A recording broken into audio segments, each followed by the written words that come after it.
that makes my hair decide to want to curl on one end and then be a frizzy hot mess the other end.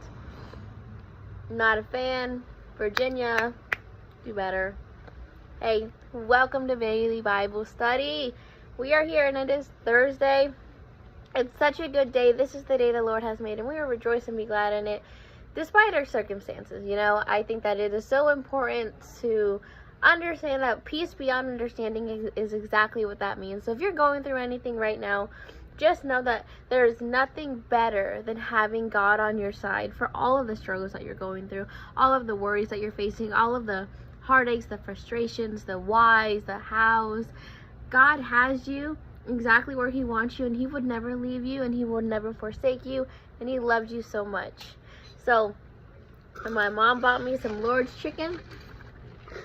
Let's go ahead and dive into Daily Bible Study, shall we? We are in 1 Chronicles 5 through 7. 5 through 7, I believe, and it was an interesting read.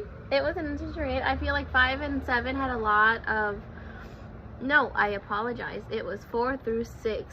4 had a lot of, kind of like a roster of names, and then 7 had a roster of names. And honestly, you guys, if I had more than a minute to encourage, I would absolutely just go through every single theological name and how this name means pain, this name means sorrow, and the history behind the names. But unfortunately, we don't have that kind of time right now. So if you guys want to nerd out and Bible study with me, please find me on Sunday, because while digging, I was like, okay, that is crazy that God knows every detail of our lives. And as far as the names, he chooses for everything. Like, obviously, I know that God created everything and everyone. Me and the kids talked about that last night. But just when you see certain things happen with certain names and certain seasons, it's like, oh, that's crazy. So yeah, I want to go ahead though and go to chapter 5. So there's a lot of names being thrown out. I only speak English and Spanish, so every single thing I'm going to mispronounce is incorrect, so I apologize. But it talks about I have my notes right here, the Reubenites, the Gadites, and half-tribe had 44,760 men. They were ready to serve. Now these men, they could handle shields and swords and bow and arrows, and they were trained to battle. Rumor has it that they don't ever miss. They could hit something as small as a hair and hit it right on track.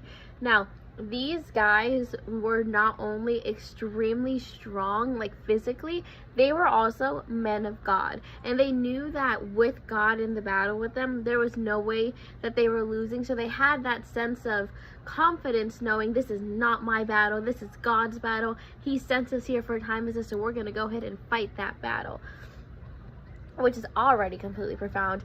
On the other half of it, we have again, please hold on to my pronunciation, it's called the half-tribe of Manasseh.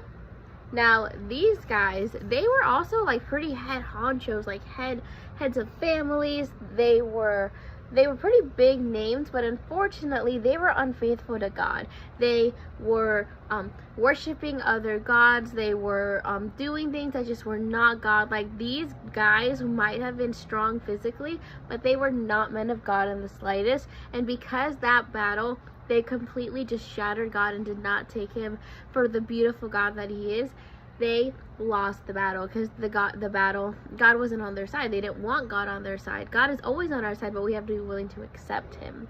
So those two things are just so profound, is both of them probably had equal training as far as the strength of it, but one team knew that they could not lose because God was on their side, and the other team was like, you know what, whatever, and they lost that battle. And honestly, probably the worst thing that could have happened to them, just because of the way the history turned out. So this is an encouragement to you guys to know that you need to fight your battles with God, because nothing in the world is going to satisfy you, and nothing in the world is going to allow you to win more than God's plan for your life. I believe in you. Go ahead and fight the battle with God. You